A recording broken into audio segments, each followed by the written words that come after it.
وَلَنَبْلُوَنَّكُمْ بِشَيْءٍ مِّنَ الْخَوْفِ وَالْجُوعِ وَنَقْصٍ مِّنَ الْأَمْوَالِ وَالْأَنفُسِ وَالثَّمَرَاتِ. പരിശുദ്ധമായ ഖുർആൻ നമ്മോട് പഠിപ്പിച്ചു തരുമ്പോ ആ വിശുദ്ധമായ ആയത്ത് മനസ്സിലാക്കിക്കൊണ്ട് അല്ലാഹു നമുക്ക് ഇതെല്ലാം നൽകാറുണ്ട്. അല്ലാഹു ഒരു വിശ്വാസിയുടെ ജീവിതത്തിന്റെ വിജയത്തിന് ഈ പരീക്ഷണങ്ങൾ മുഴുവനും അല്ലാഹു നമുക്ക് നൽകാറുണ്ട് എന്ന പ്രതിജ്ഞ അവർ തിരിച്ചറിഞ്ഞുകൊണ്ടാണ്, എന്ന വിശുദ്ധമായ ആയത്ത് തിരിച്ചറിഞ്ഞുകൊണ്ടാണ് ഫലസ്തീനിലെ മക്കളുടെ ഓരോ പ്രഭാതവും പുലർന്നു വരുന്നത്. ഇന്ന് എന്റെ മയ്യിത്താണ് വരാൻ പോകുന്നത്, ഇന്ന് എന്റെ ഷഹീദിന്റെ മയ്യിത്താണ് കടന്നു വരാൻ പോകുന്നത്. ഓരോ ദിവസവും, ഓരോ പ്രഭാതവും, ഓരോ രാത്രിയും, ഓരോ പകലും, ഓരോ സെക്കൻഡും, ഓരോ ദിവസവും അവരെ ഷഹീദായി, അവരുടെ ഷഹാദത്തിനു വേണ്ടി അവരിങ്ങനെ ആഗ്രഹിച്ചു കൊണ്ടിരിക്കുകയാണ്.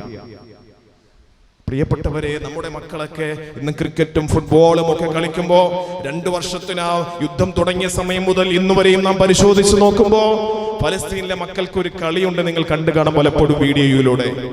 അവർക്കൊരു കളിയുണ്ട്. എന്തെന്നറിയോ? ഒരു ഷഹാദത്തിന്റെ കളി.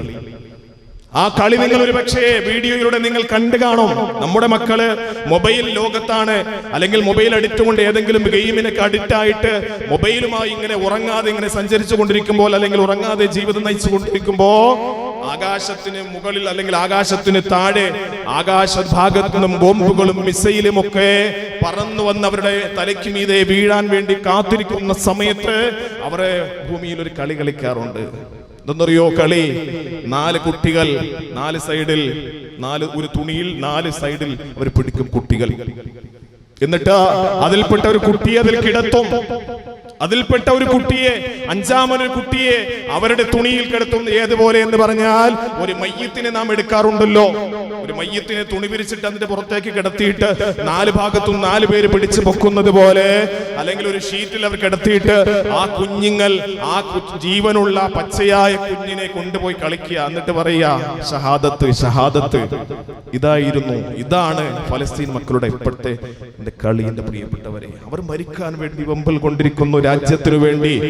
അവരുടെ ഈമാൻ പരിപൂർണമായി വെമ്പൽ കൊണ്ടിരിക്കുന്ന ഈമാൻ കൃത്യമായി അവരുടെ മനസ്സിലേക്ക് ചേർത്ത് വെച്ചിട്ട് രാജാതിരാജന്റെ മുന്നിലേക്ക് ആ ചോരയുമായി കടന്നു ചെല്ലാൻ വേണ്ടി ഇസ്രായേൽ ക്രൂര പരീക്ഷകൾ നടത്തുന്ന ദുഷ്ടത്തിന്റെ, ആ ക്രൂരതയുടെ, ഭീകരതയുടെ താണ്ഡവമാടിക്കൊണ്ടിരിക്കുന്ന അഹങ്കാരത്തിന്റെ, ധിക്കാരത്തിന്റെ ആ സ്വരങ്ങളിൽ അമർന്നു പോയിട്ട് ഈമാൻ വറ്റിപ്പോകാതെ കടന്നു പോകുന്ന ഒരു ജനതയുണ്ടെങ്കിൽ ഇന്ന് ഫലസ്തീനിലെ പ്രിയപ്പെട്ട മക്കൾ മാത്രമേ ഉള്ളൂ. പ്രിയപ്പെട്ടവരെ, നിങ്ങളൊന്ന് മനസ്സിലാക്കണം.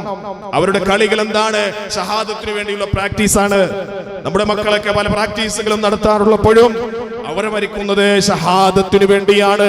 അവർക്ക് മൈലാഞ്ചികൾക്ക് മുന്നിൽ നമ്മുടെ മക്കളുമൊക്കെ മൈലാഞ്ചിക്ക് വേണ്ടി മറ്റൊരാളുടെ മുന്നിലേക്ക് കൈ നീട്ടി കൊടുക്കുമ്പോ, നമ്മുടെ കല്യാണങ്ങൾക്കും മറ്റതുമൊക്കെ കൈകളിൽ മൈലാഞ്ചി അണിയാൻ വേണ്ടി നമ്മുടെ മക്കൾ നീട്ടി കൊടുക്കുന്നത് പോലെ അവരവരുടെ പേരുകൾ മാർക്കർ പേന കൊണ്ട് അടുത്തത് മരിക്കുന്നത് ഞാനാണ്, ഞാൻ മരിച്ചു പോയാൽ എന്റെ മയ്യത്ത് തിരിച്ചറിയാൻ വേണ്ടി എന്റെ കൈവെള്ളയിൽ എന്റെ പേര് രേഖപ്പെടുത്താൻ വേണ്ടി, മൈലാഞ്ചിക്ക് പകരം പേര് രേഖപ്പെടുത്താൻ വേണ്ടി കൈ നീട്ടി കൊടുക്കുന്ന രംഗമാണ് ഫലസ്തീനിലെ മക്കൾക്ക് നമുക്ക് കാണാൻ കഴിയുന്നത്.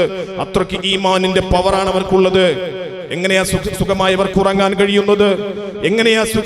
ഉറങ്ങാൻ കഴിയുന്നത്? പ്രിയപ്പെട്ടവരെ, ആ കഷ്ടപ്പാടുകളും ത്യാഗങ്ങളും സഹിച്ചുകൊണ്ട് തന്റെ ജീവിതത്തിൽ തന്റെ സ്വന്തം പിറന്ന നാട്ടിൽ നിന്ന് മാറ്റി ഓടിക്കപ്പെട്ട് കൂട്ടപ്പാലായനം നടത്തിക്കൊണ്ടിരിക്കുന്ന ഫലസ്തീൻ മക്കൾക്ക്, ആ മക്കളോടൊരു വേദന നമ്മുടെ ഹൃദയത്തിൽ തോന്നിയിട്ടില്ല എങ്കിൽ എന്റെയും നിങ്ങളുടെയും ഒക്കെ ഈമാൻ ശരിയായി ഈമാനായി മാറുമോ? പ്രിയപ്പെട്ടവരെ, അല്ലാഹു നമുക്ക് ഈമാൻ നൽകി അനുഗ്രഹിക്കുമാറാകട്ടെ.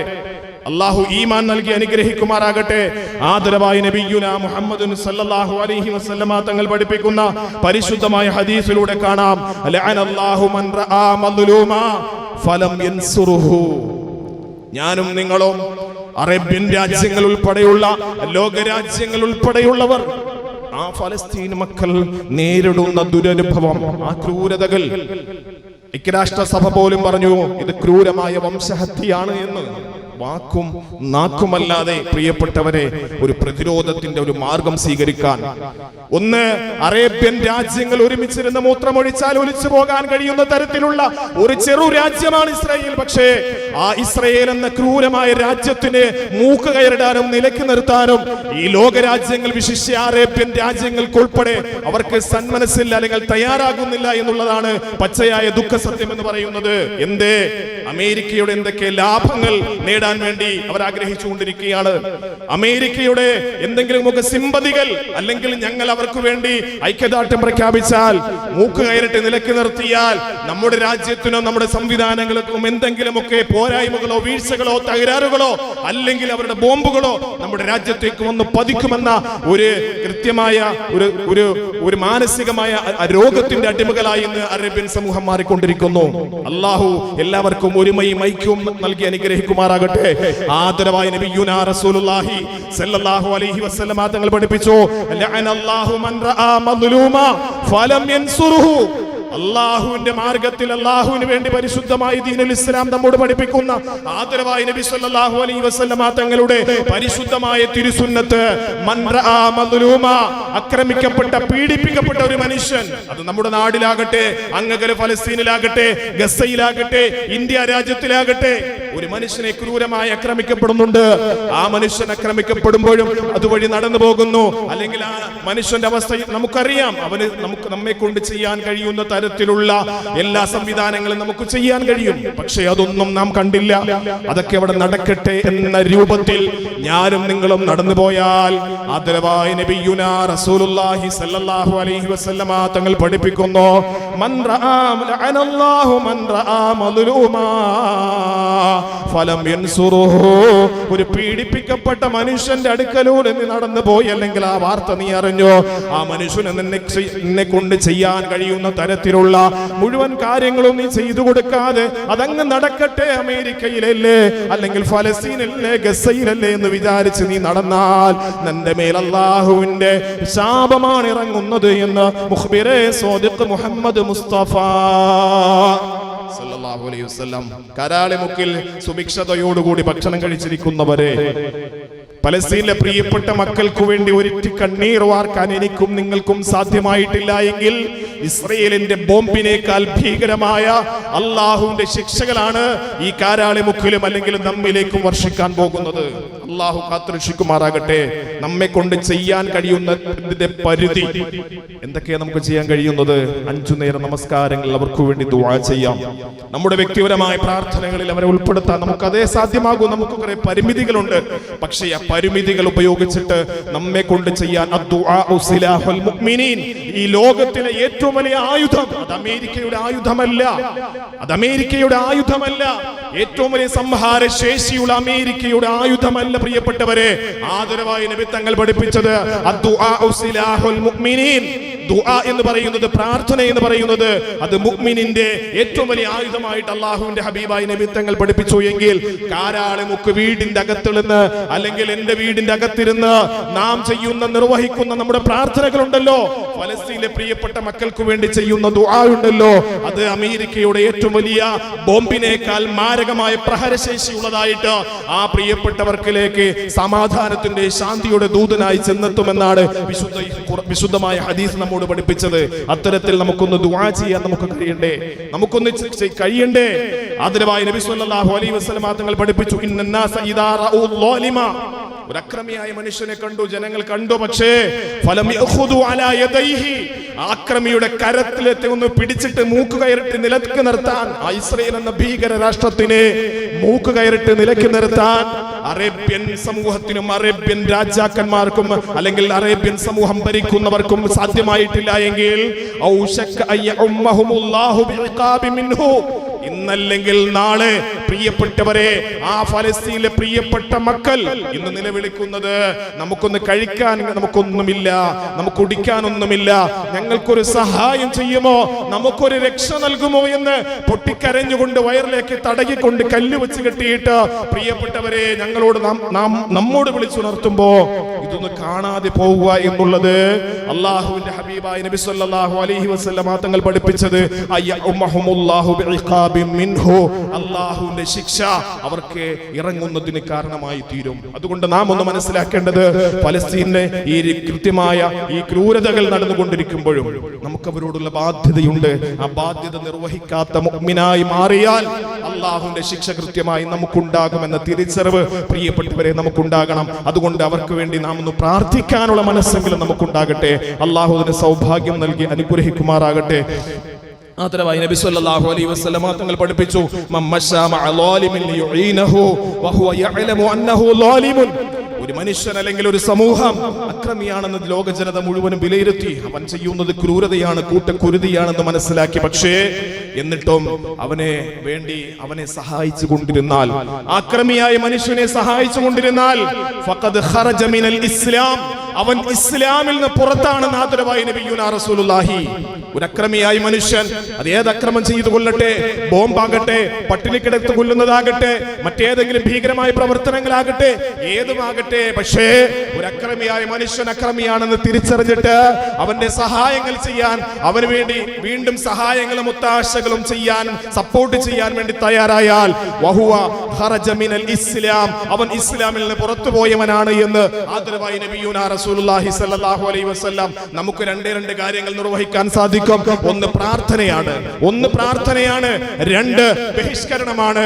ഇസ്രായേലി ഉൽപ്പന്നങ്ങൾ നമ്മുടെ നാടുകളിൽ ഏറ്റവും കൂടുതൽ വിൽക്കപ്പെടുന്നതും നമ്മുടെ നാടുകളിൽ ഏറ്റവും കൂടുതൽ നമുക്ക് ഇഷ്ടപ്പെട്ടതുമായ ഒരു വിഭവം അല്ലെങ്കിൽ ഏതെങ്കിലും ഉൽപ്പന്നമുണ്ടെങ്കിൽ അത് ഇസ്രായേലി ഉൽപ്പന്നമായിരിക്കും. മിഠായി മുതൽ അങ്ങറ്റം വരെയുള്ള ഏത് സാധനമാണെങ്കിലും എന്റെ പ്രിയപ്പെട്ടവരെ, അത് ബഹിഷ്കരിക്കാനുള്ള മാനസികമായ ഈമാൻ എനിക്കും നിങ്ങൾക്കും ഉണ്ടാകട്ടെ.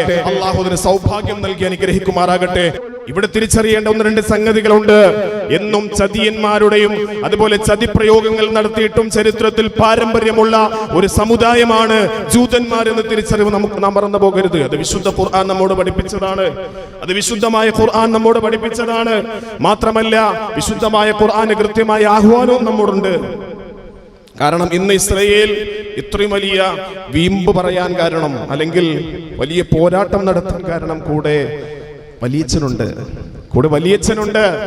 അതെന്നറിയോ? അമേരിക്കയുണ്ട്, സഖ്യകക്ഷികളുണ്ട് സഹായിക്കാൻ. പക്ഷേ അമേരിക്കയും സഖ്യകക്ഷികളും ഒന്നുമില്ലായിരുന്നു എങ്കിൽ ഇസ്രായേൽ എന്നേ തീർന്ന് പപ്പടമായി പോയേനെ. എന്റെ പ്രിയപ്പെട്ടവരെ, ഇസ്രായേൽ ഏതാണ്, ഫലസ്തീൻ ഏതാണ് എന്ന് പലർക്കും തിരിച്ചറിയില്ല. ഇസ്രായേലിന്റെ ക്രൂരതകൾ എന്താണ്? അത് യുദ്ധമല്ല, അതൊക്കെ അവിടെ നടക്കട്ടെ ഉസ്താദെ, അതൊക്കെ നടക്കും, അതൊക്കെ ആരെങ്കിലും ഒരാൾ ജയിക്കും. ഇതല്ല എന്റെ പ്രിയപ്പെട്ടവരെ, നാം ഒന്ന് മനസ്സിലാക്കണം. ഇസ്രായേലിന്റെ ഭീകരമുഖങ്ങൾ നാം ഒന്ന് മനസ്സിലാക്കി നോക്കണം. പരിശുദ്ധമായ ഖുർആനിലൂടെ അല്ലാഹു തആല പഠിപ്പിച്ചതുപോലെ ജൂതന്മാരുടെ പാരമ്പര്യം വിശുദ്ധമായ ഖുർആൻ പഠിപ്പിക്കുന്നുണ്ട്. മൂസ നബി അലൈഹിസ്സലാത്തു വസ്സലാം അടക്കമുള്ള പ്രവാചകന്മാരെ ദ്രോഹിച്ച, ഈസ നബി അലൈഹിസ്സലാത്തു വസ്സലാമിനെ ജാരസന്താനം എന്ന് വിശേഷിപ്പിച്ച, ഇങ്ങനെ ഒരുപാട് പ്രവാചകന്മാരെ ദ്രോഹികളാക്കി അല്ലെങ്കിൽ ദ്രോഹം ചെയ്തിട്ട് ക്രൂരതകൾ വരുത്തി വെച്ച ഒരു സമുദായമാണ്. ആ സമുദായത്തിന്റെ പാരമ്പര്യമുള്ളവരാണ് നെതന്യാഹുവും കൂട്ടരും. തീർന്നില്ല. സക്കരിയ നബി അലൈഹിസ്സലാത്തു വസ്സലാം, യഹ്യാ നബി അലൈഹിസ്സലാത്തു വസ്സലാം അടക്കമുള്ള പ്രവാചകന്മാരെ വധിച്ചു കൊന്നുകളഞ്ഞ പാരമ്പര്യമുള്ളവർ. അതുകൊണ്ട് തന്നെ മരണം വരെയും ജൂതന്മാരുടെ പാരമ്പര്യം കൊലയായിരിക്കും. വിശുദ്ധ ഖുർആൻ പഠിപ്പിച്ചില്ലേ? വിശുദ്ധമായ ഖുർആൻ പഠിപ്പിച്ചു, ശപിച്ചവരാണ് അവര്. ലുഇനല്ലദീന കഫറൂ മിൻ ബനി ഇസ്രായീൽ അലാ ലിസാനി ദാവൂദ വ ഈസ ഇബ്ന മർയം ദാലിക ബിമാ അസൗ വ കാനൂ യഅ്തദൂൻ. വിശുദ്ധമായ ഖുർആൻ അവരെ സംബന്ധിച്ച് പരിചയപ്പെടുത്തിയവര് ആ ജൂതന്മാർ യഹൂദികൾ ആരായിരുന്നെന്നറിയോ? പരിശുദ്ധ ഖുർആൻ നമ്മോട് പഠിപ്പിക്കുന്നുണ്ട്. ലുഇനല്ലദീന കഫറൂ മിൻ ബനി ഇസ്രായീൽ അലാ ലിസാനി ദാവൂദ വ ഈസ ഇബ്ന മർയം. ഈസ നബി അലൈഹിസ്സലാത്തു വസ്സലാമിന്റെ നാവിലൂടെ ശാപങ്ങളേറ്റവരാണ്. അതുപോലെ ദാവൂദ് നബി അലൈഹിസ്സലാത്തു വസ്സലാമിന്റെ അധരങ്ങളിലൂടെ ശാപഭാഷങ്ങൾ ചൊരിഞ്ഞവരാണ്, അത് ഏറ്റവരാണ് ആ ഇസ്രായേലി സമൂഹമെന്ന് വിശുദ്ധമായ ഖുർആൻ. എന്തേ കാരണം? ദാലിക ബിമാ അസൗ വ കാനൂ യഅ്തദൂൻ. അത്രയ്ക്ക് അതിര് കടന്ന പ്രവർത്തനം അവർ ചെയ്തത്.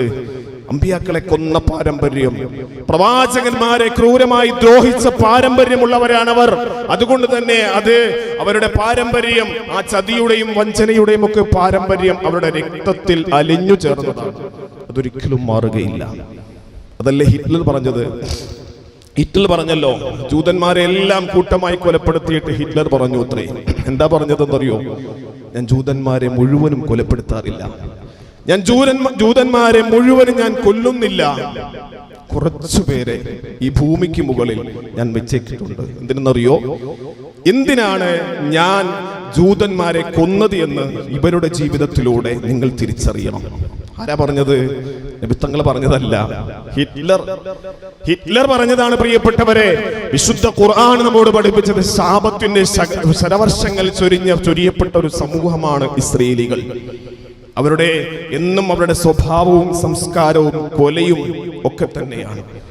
ഇന്ന് ഇസ്രായേലിന്റെ ആകാശത്തിലൂടെ അവരിലേക്ക് പേമാരിയായി പെയ്തിറങ്ങുന്ന ബോംബിന്റെയും മിസൈലിന്റെയും ഒക്കെ വർഷങ്ങൾ കാണുമ്പോൾ നിലവിളിക്കുകയാണ്, ബങ്കറിന്റെ അകത്ത് ഒളിക്കുകയാണ്. കേവലം ഉരുടുതുണി പോലും എടുക്കാൻ കഴിയാതെ നിക്കറിട്ട് ഓടേണ്ടി വരുന്ന നെതന്യാഹുവിന്റെ അനുയായികളെയാണ് ഇന്ന് ഇസ്രായേൽ നമുക്ക് കാണാൻ കഴിയുന്നത്. കാരണം ഒരു വാർത്താ സമ്മേളനം നടത്തുമ്പോൾ പോലും പൊളിഞ്ഞിരിക്കുന്ന അല്ലെങ്കിൽ മിസൈലേറ്റ് ഇറാനിന്റെ മിസൈലേറ്റിട്ട് തകർന്നിരിക്കുന്ന ഒരു ബിൽഡിങ്ങിന്റെ ഭാഗം തകർന്ന് ഇളകി തറയിൽ വീണു. അതിന്റെ ശബ്ദം കേട്ടപ്പോൾ പോലും നെതന്യാഹു ഞെട്ടിയുറക്കുകയാണ്. അന്തം വിട്ട അത്ഭുതത്തോടുകൂടി അല്ലെങ്കിൽ ഇങ്ങനെ പേടിച്ചരണ്ട് നിൽക്കുകയാണ്. പ്രിയപ്പെട്ടവരെ, ഇതേ അവസ്ഥയിലേക്ക് ഇസ്രായേലിനെ കൊണ്ടെത്തിച്ചത് ആരാണ്? രാജാതിരാജനായ റബ്ബുൽ ആലമീനായ അല്ലാഹുവാണ്. അല്ലാഹു സർവശക്തനാണ്. മാത്രമല്ല, ഫലസ്തീനിലെ പ്രിയപ്പെട്ട പിഞ്ചുമക്കളുടെ ഹൃദയം നൊന്തുള്ള പ്രാർത്ഥനയാണ്, അവരുടെ ചോരയും അവരുടെ നീരുമാണ് പ്രിയപ്പെട്ടവരെ. അതുകൊണ്ട് ഇസ്രായേൽ സമൂഹം ഇനി കടന്നു വരാൻ പോകുന്ന ദയനീയ മുഖങ്ങൾ നാം കണ്ടുകൊണ്ടേയിരിക്കണം. നമുക്കറിയാം അതിന്റെ വാർത്തകൾ. വിശുദ്ധ ഖുർആൻ സൂചിപ്പിച്ചതുപോലെ അഫകുല്ലമാ ജാഅകും റസൂലുൻ ബിമാ ലാ തഹ്വാ അൻഫുസകും, അവരെ സംബന്ധിച്ച് വിശുദ്ധ ഖുർആൻ പരിചയപ്പെടുത്തിയത് അവരുടെ തോന്നിയാസങ്ങൾക്ക് ഇടം നൽകാതെ കൃത്യമായി അല്ലാഹുവിന്റെ മാർഗദർശനങ്ങൾ കൃത്യമായി പറയപ്പെടുന്ന പ്രവാചകന്മാർ അവരിലേക്ക് കടന്നു വന്നപ്പോ, നിങ്ങളിലേക്ക് കടന്നു വന്നപ്പോ ആ പ്രവാചകന്മാർക്ക് മുന്നിൽ അവരത് സ്വീകരിക്കാൻ തയ്യാറാകാതെ ഇസ്തക്ബർതും, അഹങ്കാരത്തിന്റെ ആൽരൂപങ്ങളായി അവർ മാറിയത്രേ വിശുദ്ധ ഖുർആൻ. ഇസ്തക്ബർതും, അവർ അഹങ്കാരികളായി തീർന്നില്ല. ഫഫരീഖൻ കദ്ദബ്തും വഫരീഖൻ തഖ്തുലൂൻ, അവരെ ഉപദേശിക്കാൻ വേണ്ടി ചെന്ന പ്രവാചകന്മാരെ ചിലരെ അവർ കളവാക്കി മാറ്റി, കള്ളന്മാരാക്കി മാറ്റി, ചിലരെ അവർ കൊന്നുകളഞ്ഞു. യഹ്യാ നബി അലൈഹിസ്സലാത്തു വസ്സലാമിനടക്കമുള്ള, സക്കരിയ നബി അലൈഹിസ്സലാത്തു വസ്സലാമിനടക്കമുള്ള പ്രവാചകന്മാരെ കൊന്നവര് വിശുദ്ധമായ ഖുർആൻ പഠിപ്പിച്ചു. മാത്രമല്ല, ജൂതന്റെ പാരമ്പര്യം അറിയണോ പ്രിയപ്പെട്ടവരെ? അല്ലാഹുവിന്റെ ഹബീബായ നബി സല്ലല്ലാഹു അലൈഹി വസല്ലമ തങ്ങളെ പോലും ചതിച്ച് കൊലപ്പെടുത്താൻ വേണ്ടി ശ്രമിച്ച ഈ ഭൂമി ലോകത്തെ ഒരേ ഒരു ജനത അത് ജൂതന്മാർ മാത്രമാണ്. മക്ക മുശ്രിക്കുകൾ പോലും റസൂലുള്ളാഹി തങ്ങളെ കൊല്ലാൻ വേണ്ടി ശ്രമിച്ചു. മക്ക മുശ്രിക്കുകൾ നബി സല്ലല്ലാഹു അലൈഹി വസല്ലമ തങ്ങളെ നേരെ യുദ്ധം നടത്തി കൊല്ലാൻ ശ്രമിച്ചു. അല്ലാതെയും ഒക്കെ കൊല്ലാനുള്ള ശ്രമങ്ങൾ നടത്തി. പക്ഷേ ചതിപ്രയോഗത്തിലൂടെ ഈ പ്രവാചകനെ, അല്ലാഹുവിന്റെ ഹബീബായ നബി തങ്ങളെ ചതിപ്രയോഗത്തിലൂടെ കൊല്ലാൻ വേണ്ടി ശ്രമിച്ച ആകാശത്തിന് കീഴിൽ ഭൂമിക്ക് മുകളിലുള്ള ഒരേ ഒരു ജനത അത് ജൂതന്മാരാണെന്ന് വിശുദ്ധമായ ഗ്രന്ഥങ്ങൾ നമ്മോട് പഠിപ്പിക്കുന്നു. നമുക്കറിയണോ, അല്ലാഹുവിന്റെ ഹബീബായ നബി സല്ലല്ലാഹു അലൈഹി വസല്ലമ തങ്ങൾ ബനൂ നുളൈർ എന്ന ഒരു പ്രദേശം, ആ ബനൂ നുളൈറിലേക്ക് റസൂലുള്ളാഹി സ്വല്ലല്ലാഹു അലൈഹി വസല്ലമ തങ്ങൾ ബനൂ നുളൈറിലെ ഒരു മതിലിന് താഴെ അടിഭാഗത്തായിട്ട് റസൂലുള്ളാഹി തങ്ങൾ ഇങ്ങനെ ചാരിയിരിക്കുകയാണ്. അവിടുത്തെ കാറ്റും അവിടുത്തെ ശുദ്ധമായ വായുവും ഒക്കെ കൃത്യമായി ശ്വസിച്ചുകൊണ്ട് സന്തോഷത്തോടുകൂടി നബി തങ്ങൾ ഇരിക്കുന്ന യഹൂദികൾ കണ്ടു അത്രേ. വിശുദ്ധമായ ഹദീസിൽ കാണാം, ഫഹമ്മു ബിഇൽഖാഇ ഹജറിൻ അലൈഹി, ആ നബി തങ്ങൾ ഇരിക്കുന്ന മതിലിന്റെ മുകൾ ഭാഗം ഭയങ്കര ഭയാനകമായ ഒരു കുന്നാണ്. ആ കുന്നിലേക്ക് യഹൂദികൾ, ജൂതന്മാർ കടന്നു ചെന്നിട്ട് അല്ലാഹുവിന്റെ ഹബീബായ നബി തങ്ങളെ മുകളിലിരിക്കുന്ന പാറ ഉരുട്ടി റസൂലുള്ളാഹിയുടെ തലയ്ക്കുമീതെ ഇടാൻ വേണ്ടി ശ്രമിച്ച്, എന്റെ പ്രിയപ്പെട്ടവരെ, അംറു ബിൻ ജിഹാഷ് എന്ന യഹൂദിയായിരുന്നു. അവിടെ ഇടപെട്ടു നസലുൽ അമീൻ മലക്ക് ജിബ്രീൽ അലൈഹിസ്സലാത്തു വസ്സലാം കടന്നു വന്നിട്ട്, യാ റസൂലല്ലാഹ്, അങ്ങ് ഇരിക്കുന്ന ഭാഗത്തുനിന്നും അങ്ങൊന്ന് മാറണം നബിയേ. കാരണം എന്റെ യഹൂദികൾ അങ്ങേക്ക് മുകളിൽ തലയ്ക്കുമീതെ പാറ ഉരുട്ടി കൊല്ലാൻ വേണ്ടി അങ്ങേ കൊല്ലാൻ വേണ്ടി ശ്രമിച്ചു കൊണ്ടിരിക്കുന്നുണ്ട് നബിയെ, അങ്ങ് മാറണം. നബി തങ്ങൾ അവിടെ നിന്ന് അങ്ങോട്ട്, ജിബ്രീലിന്റെ കൽപ്പന വന്നു, അങ്ങോട്ട് മാറിയ സമയം അവർ പാറ ഉരുട്ടി തറയിലേക്ക് ഇട്ടു. റസൂലുള്ളാഹി തങ്ങൾ ആ സ്ഥലത്ത് ഇരുന്നിരുന്നുവെങ്കിൽ കൃത്യമായി നബിയുടെ തലയ്ക്കുമീതെയാകുമായിരുന്നു ആ പാറ വീണത്. പക്ഷേ നസലുൽ അമീൻ മലക്ക് ജിബ്രീൽ അലൈഹിസ്സലാത്തു വസ്സലാം കടന്നു വന്നിട്ട് അല്ലാഹുവിന്റെ ഹബീബായി നബി തങ്ങൾക്ക് വഹി അറിയിച്ചു. നബി തങ്ങളെ കൊല്ലാൻ വേണ്ടി, നബി തങ്ങളെ കൊല്ലാൻ പോലും ചതിയിലൂടെ കൊലപ്പെടുത്താൻ വേണ്ടി ശ്രമിച്ചവരാണ്. സൈനബ് എന്ന ഒരു സ്ത്രീ ഉണ്ടായിരുന്നു യഹൂദികൾ. വിശുദ്ധമായ ഹദീസിൽ കാണാം, അവരെ സുഭിക്ഷമായ രീതിയിൽ ഒരു ഭക്ഷണമുണ്ടാക്കി, സുഭിക്ഷമായ രീതിയിൽ ഭക്ഷണമുണ്ടാക്കി. നിബിത്തങ്ങളെയും സ്വഹാബത്തിനെയും ഒക്കെ ഭക്ഷണത്തിന് വേണ്ടി ശ്രമിച്ചു. നല്ല ആടിനെയൊക്കെ അറുത്തി നല്ലതുപോലെ കറി വെച്ചു. എന്നിട്ട് ആ സൽക്കാരത്തിലേക്ക് നിബിത്തങ്ങളെയും സ്വഹാബത്തിനെയും ക്ഷണിച്ചു അത്രേ. നബിയും സ്വഹാബത്തും കൂടി ഭക്ഷണം കഴിക്കാൻ വേണ്ടി കടന്നുപോയി. അവരുടെ വീട്ടിലേക്ക് കടന്നു ചെന്നു, ഭക്ഷണം അവിടെ മുന്നിലേക്ക് കൊണ്ടുവന്നു. നബിത്തങ്ങളും സ്വഹാബത്തും കഴിക്കാൻ വേണ്ടി കടന്നിരിക്കുമ്പോ പ്രിയപ്പെട്ടവരെ, നസലുൽ അമീൻ മലക്ക് ജിബ്രീൽ അലൈഹിസ്സലാത്തു വസ്സലാം കടന്നു വന്നിട്ട് പറയുന്നു, നബിയേ, ആ ഭക്ഷണം കഴിക്കരുതേ നബിയേ, അതിൽ വിഷമാണ്, വിഷമാണ്, അതിൽ വിഷം ചേർത്ത ഭക്ഷണമാണ് നബിയേ. അങ്ങയും സ്വഹാബത്തിനെയും കൊല്ലാൻ വേണ്ടി യഹൂദികൾ ചെയ്ത പണിയാണ് നബിയേ. നസലുൽ അമീൻ മലക്ക് ജിബ്രീൽ അലൈഹിസ്സലാത്തു വസ്സലാം കടന്നു വന്ന് പറഞ്ഞപ്പോ റസൂലുള്ളാഹി സ്വല്ലല്ലാഹു അലൈഹി വസല്ലം തങ്ങൾ സ്വഹാബത്തിനോട് പറഞ്ഞു, സ്വഹാബാ ഇർഫഉ ഐദിയകും യാ സ്വഹാബാ, നിങ്ങളുടെ ഭക്ഷണത്തിലും നിങ്ങൾ കൈകൾ പൊക്കി മാറ്റണം സ്വഹാബത്തെ, നിങ്ങളുടെ ഭക്ഷണത്തിലും നിങ്ങൾ കൈകൾ മാറ്റണം സ്വഹാബാ.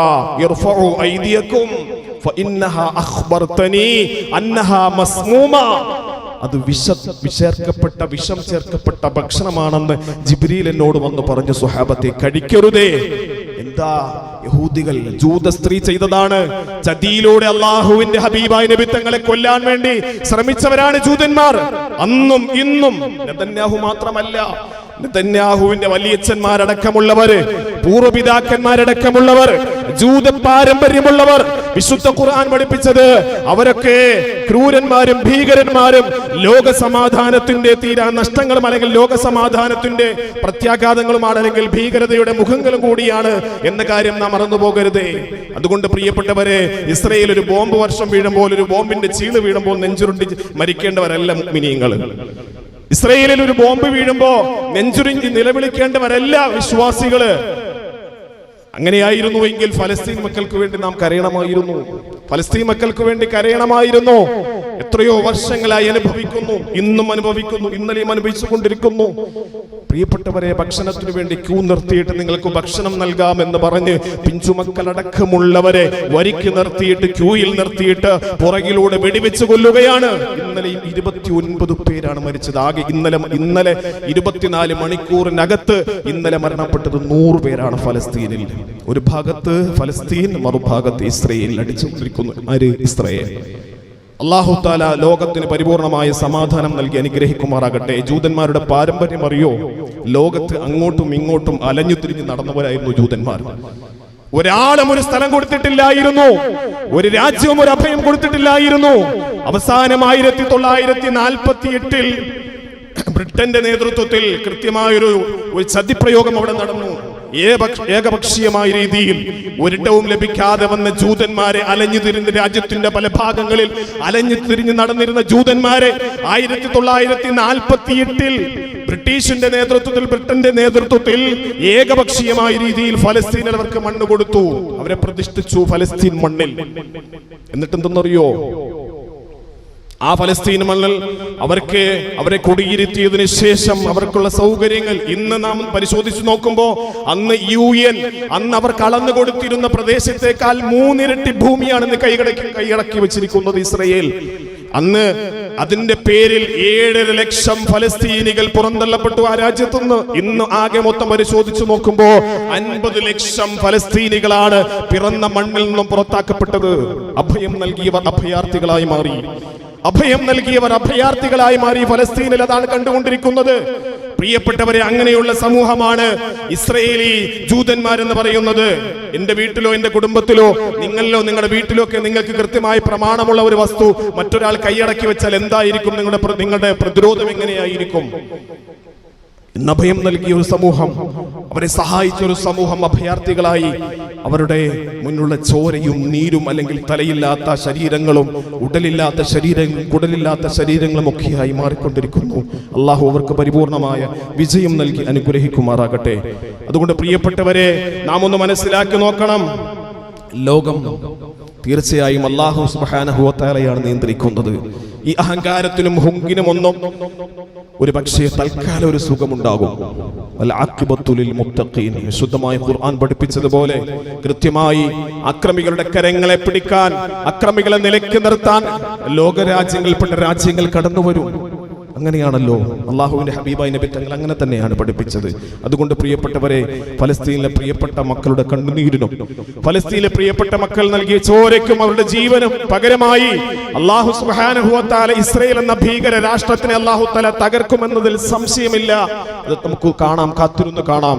വിശുദ്ധ ഖുർആൻ പഠിപ്പിച്ചതുപോലെ നമുക്കറിയാം, ഫലസ്തീനിലെ പ്രിയപ്പെട്ട സഹോദരങ്ങളുടെ തലയ്ക്കുമീതെ ബോംബ് വർഷം കടന്നു വരുമ്പോ, ബോംബുകൾ പെയ്തിറങ്ങുമ്പോ പുഞ്ചിരിയോടുകൂടി നോക്കി, ഹസ്ബുനല്ലാഹു വ നിഅമൽ വക്കീൽ, നിഅമൽ മൗല വ നിഅമൻ നസീർ.